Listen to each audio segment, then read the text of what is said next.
Hey everyone, so today we are going to be talking about thinking and deciding. And this is going to be a very theory-heavy presentation just to get us used to some of the different ways in which people have thought about how individuals think and what processes we go through in order to decide based on given information. And thinking is the cognitive process responsible for modifying previously encoded information. And this word modifying is important because unlike other cognitive processes, thinking results in obtaining new information from existing information. You are taking this existing information and you are, for instance, deciding on something. And it's based on factors such as concepts, processes, and goals. Now, there is a connection between thinking and deciding. Decision making is the cognitive process of choosing between given alternatives. And it's very closely related to thinking, as in order to make a choice, you have to use thinking. And so you are breaking alternatives down into smaller parts or aspects in order to make this decision. And so thinking is a prerequisite of a decision being made. So the other day we talked about the role that emotion and decision making uh, take place in, and there's an increasing understanding of how emotions may also influence thinking and the decision making process. And there's a couple different reasons of this interest. There's a consequence of decisions being made by emotional means. There's been plenty of people who have probably not married the correct person based on emotional responses, or taken the right job, or made the right decision based on emotional processes. And then also, many of our choices are guided by the experience of or anticipation of such emotions. So a lot of times we want to do things that make us feel happy, but short-term happiness and long-term happiness might not be the same thing. And so it may color our judgment in terms of making a decision. And then part of making a decision is the minimizing of negative emotions while also making decisions and afterwards. And so again, we oftentimes guide ourselves based on, okay, what's going to make me most happy in the long run, and also what is going to minimize any sadness or hurt or anger that I feel. And then if negative emotions are thought to be unavoidable, the person may choose a coping mechanism by not making a decision at all. And so emotion affects us at all sorts of levels of the decision-making process. So there are a few theories about thinking and decision-making, and it's often broken down into two types of theories. So the first one are normative theories, how we should make decisions, which is rationally, with rationality. And then the second one, and most common, of how we actually think, descriptive theories. So how we actually make decisions, which is oftentimes irrationally. And I think that says it all about human behavior right there. Sometimes we don't always act irrational, or sorry, sometimes we don't act rationally at all times. And these descriptive theories have been supported by research evidence and are of greater focus to researchers because of that. So the first theory that we're going to look at is the two systems model of thinking. And under this model, decision making is on a continuum, on a spectrum, so to speak. And the two systems are, the first one is system one. It's intuitive and automatic. It's quick. It requires limited effort. It is influenced by our biases. And then system two is more rational, goal directed. It requires intentional time and effort, uh, analyzes and tries to control for biases. I'm not going to say that biases don't occur in system two thinking.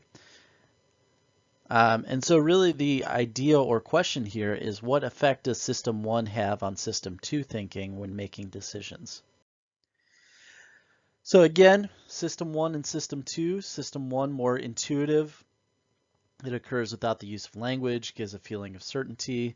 It's quick, automatic, involves little cognitive effort. Usually when a individual has to make a decision quickly, cannot expend much cognitive effort on a decision. Like, it could be used in driving a car, or if you're running a race, you don't have a lot of time to make a decision on stuff, and so you just instinctively do something. That's why things like muscle memory are so important. Um, System 2, rational thinking. It's limited by short-term memory. It's rule-based, it develops with age, it uses language in operation, and does not necessarily give feelings of certainty. It's a higher level decision making. It requires attention. And most of our decision making are made on these grounds. Like, even in terms of choosing a college, I know I had a hard time making a choice, or at least was waiting a while to make a choice. And so you start going through all the factors through which you would want to go to one school over the other. So in terms of research and the two-system model, the research has shown that unconscious thought from system 1 often produces worse decisions compared to conscious thought. If we're just going based on our instincts, and our instincts are wrong, then we're probably making a lot of bad decisions. And so because unconscious thought is an active process that organizes the decision options in our mind before they happen, we're unable to separate some emotion from the decision. The next theory we're going to talk about is actually connected to this two systems approach, and that's called the dual process theory. And so under this theory, thought can arise due to both automatic and cognitive approaches, or conscious and unconscious thinking.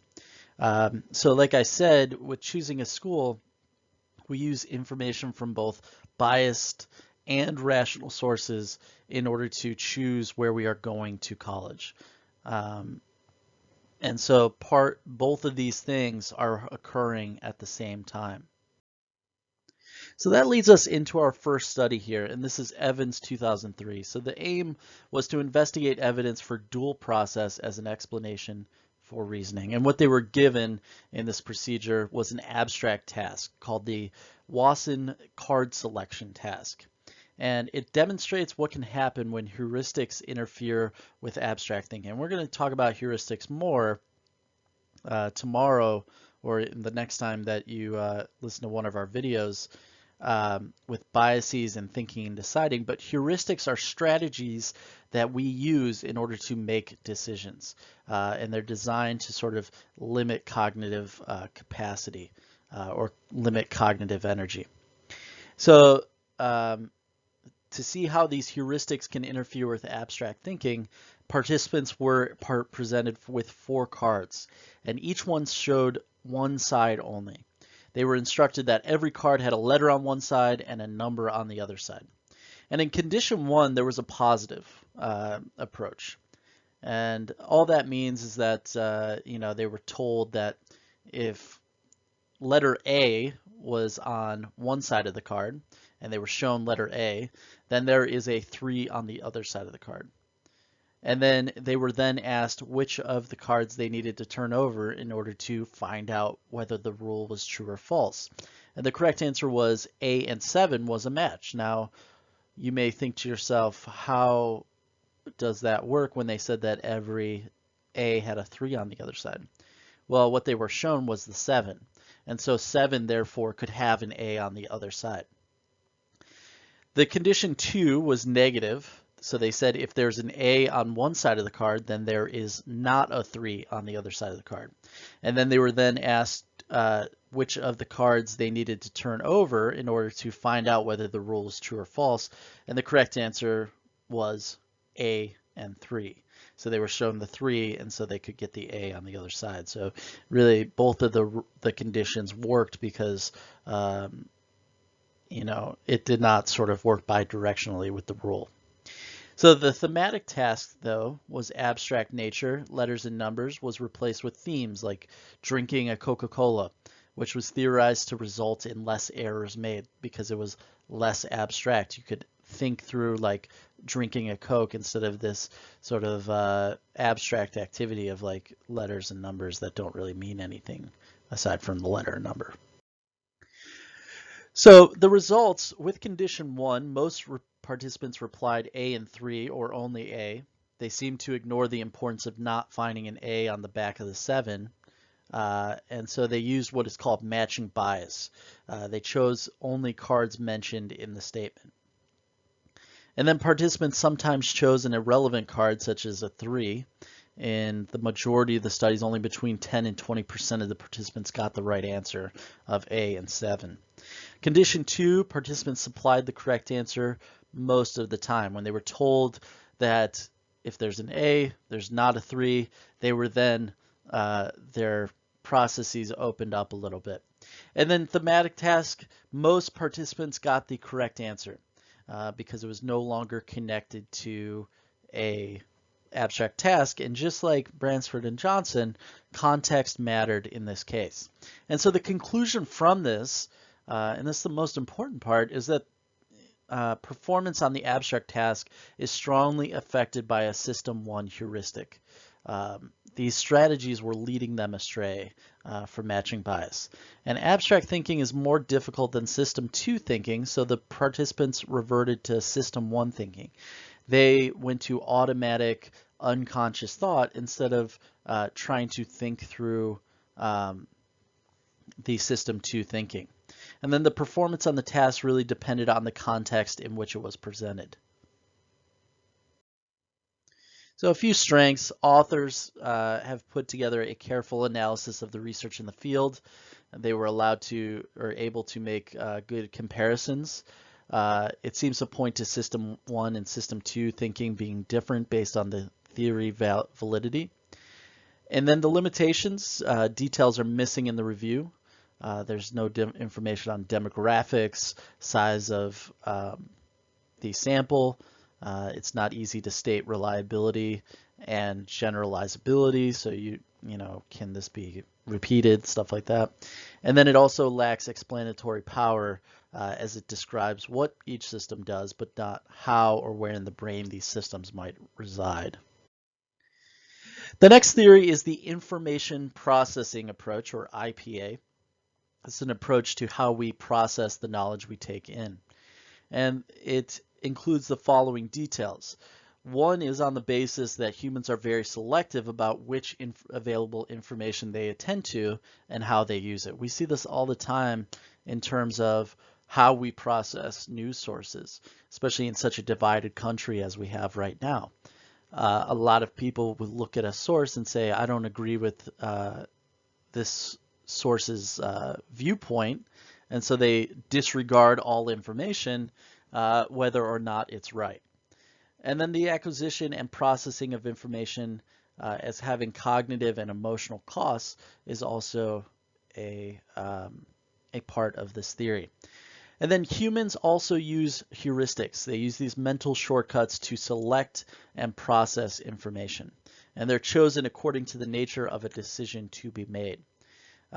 Beliefs and preferences also affect our decision-making process as well. The next one is part of the IPA, and this is called the Adaptive Decision Maker Framework. And it focuses on choice in decision making, especially with preferential choice problems. There's no single option that is best in all aspects of the choice. There's drawbacks to each of them. And so the preferential choice problems are solved by acquiring and evaluating information about possible choices to make the best possible choice. And these vary according to perceived desirability, degree of certainty of value. So could this be a bust? Is there a lot of risk in choosing this? The willingness of the decision maker to accept loss on one aspect of a choice in return for gain on another aspect. And the adaptive decision maker framework included emotions and goals in the decision process. So just an example of this, let's say that this person, Sue, is fed up of living in the city and wants to move. They must first decide on the desirability of the attributes. What is most important to her? And the first one is being out of the city. The driving distance to work by living out of the city that she would have, low crime area, and then good schools for her children or future children as well. And then next up in what they will consider is the certainty of receiving attribute value. So some aspects end up becoming more certain than others. Uh, the garden at the new house is easy to maintain is less of a certain factor, because, especially if she has to drive into long distances into work, that's less time to take care of the garden. And then also the willingness to accept loss on one attribute for gain on another is going to be important. So having to travel longer for work in order to have good schools may be a trade-off that she's willing to make. And so she could use a number of heuristics or strategies to make a decision. It may depend on the demands of a task. So the number of houses, if she's comparing 15 different houses, that's going to make her decision much harder to make. And then how accurate a decision must be in terms of the important aspects and individual differences. And so some strategies end up using some information, some use all available information at the end of the day. The next theory is the theory of planned behavior. So actions are determined by behavioral intentions, which are then determined by a number of beliefs. And it looks at behavior on a large scale and whether an action is performed or not. And so this behavioral intention determines effort. The stronger the intention, the harder we try to implement the behavior. And this is determined by 3 different factors. The first one is attitudes. Okay, what is our perception of the behavior we're being tasked with? Is it going to be a positive behavior in nature or negative behavior in nature? Right? Like if the action requires you to be angry or something like that, and you don't like seeming angry to other people, that might be something that you want to take into account in terms of making that decision. The next one are subjective norms. What is the perceived social pressure regarding this behavior? Or is it deemed to be acceptable or not? And then perceived behavioral control. So the perception of ability to perform the action. So we have here just a model of it. And so these 3 factors, attitude, subjective norms, and perceived behavioral control, lead to an intention or a motivation, which then is going to lead to behavior. And the behavior feeds back into how well we perceive these other 3 factors of attitude, subjective norms, and perceived behavior control. Our behaviors end up, in some way changing how we view the world. And so these 3 things are constantly evolving because of that. And so the theory of planned behavior requires the researcher to have measures of 4 predictor variables: attitudes, norms, behavioral control, and intention, and 1 target variable, which is future behavior. And so there should be a correlation between the variables like attitudes and intention, but behavior may not be correlated directly with attitudes, norms, or perceived control. And it does have some predictive validity to be able to predict the target variable, which is future behavior with high probability. So that's going to lead us into the study of Oschin from 1971. And this was to investigate the extent to which theory of planned behavior might influence treatment of others. And so they had 216 male and female participants. They were divided equally and randomly into 6 groups employed in this experiment. Players in the same group were always of the same sex. So it wasn't a male and female combination. So the procedure was a 2-person prisoner's dilemma game. And prisoner's dilemma you've probably seen in shows like Law and Order or any crime drama. But this is when 2 suspects are questioned for the same crime in separate rooms at the same time. And the detective or whoever's leading the interrogation, they have to have alibis in the hopes that the other suspect is telling the same story. And so the investigator may also come in and try and turn them against them. But the game here is, and the winning strategy is to always have a cooperative outcome. If one person turns on the other, then one person's in jail. If both people work together, then they both possibly avoid jail time. But if they both turn, well, then both people are in jail. So two players make repeated choices about the alternatives, cooperation, and competition. So whether their partner is cooperating with them or sort of selling them out. And then the combined choices of the two players determine the payoff to each. So for the experiment, the two players were seated at opposite sides of a table, separated by a partition. For the cooperative condition, the group members were instructed to consider themselves partners, and then they had a competitive condition where they were told to do better than the other person. So after receiving this instructions, groups played the game for 4 moves, after which they filled out a questionnaire. And so on the front page, there was a persuasive message promoting cooperation or competition. And then when they filled out the survey, the game was resumed and played for an additional 20 moves. So they sort of have this questionnaire halfway through. And it measured attitude towards cooperation or competition, social normative beliefs, motivation, and behavioral intention. And this point here is really pointing to the theory of planned behavior, even as my marker skills are inadequate. So the results here. Before the participants had been exposed to the persuasive messages, there were no significant differences between the gaming behaviors.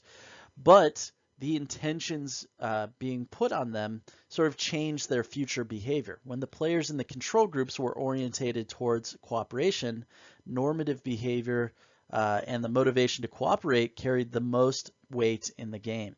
And then when they were persuaded to be competitive, attitude carried the most weight in the game. And so what we can conclude is that the way in which a persuasive message is presented has an effect on the motivational orientation of the players. And we see this in learning all the time. If someone is motivating you and is giving you persuasive messages to keep going, you might be more likely to do so. And so therefore it is important to gear the message not only to the behavior but also to the orientation of the person undertaking the behavior, which may lead to some individual ways in which we communicate those messages to individuals. So a few strengths of the study. Findings of the study have good applicability for advertising, schools and government health programs. So knowing how to persuade people to change their behavior is crucial for all of these. And then standardized procedure meant that this experiment is replicable. Okay, it could be used for and tested for reliability. But on the other hand, the study does not necessarily shed light on how normative beliefs develop, what motivated people to comply with the perceived norms as well. And then it's also an abstract concept. There's no fear of actually going to jail. And so it makes it hard to use in research and lowers the external validity of the findings. So we have a video here of the prisoner's dilemma as told by the Russell Crowe film, A Beautiful Mind. I hope that you all will watch the clip, although the ways in which they look at women in this is definitely old school for sure. So just sort of summing up and looking at research on thinking and deciding, much of the research has taken place in a lab, and so these call into question whether these correlate to real life. And in the experiments, subjects are told the important aspects, but in real life they would end up deciding as well. And then research has allowed researchers to discover the reasons humans make flawed decisions.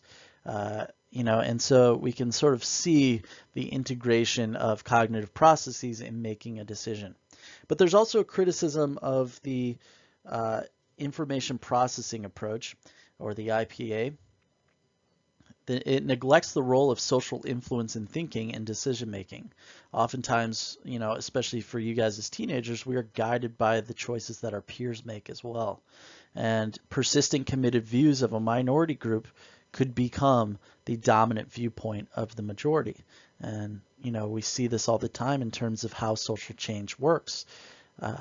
Because, if we start buying into these messages, whether positive or negative, it can really change society. All right, I know I've thrown a lot of theory at you guys. If you have questions over theory or the studies, please let me know. Other than that, I hope you all have a great day.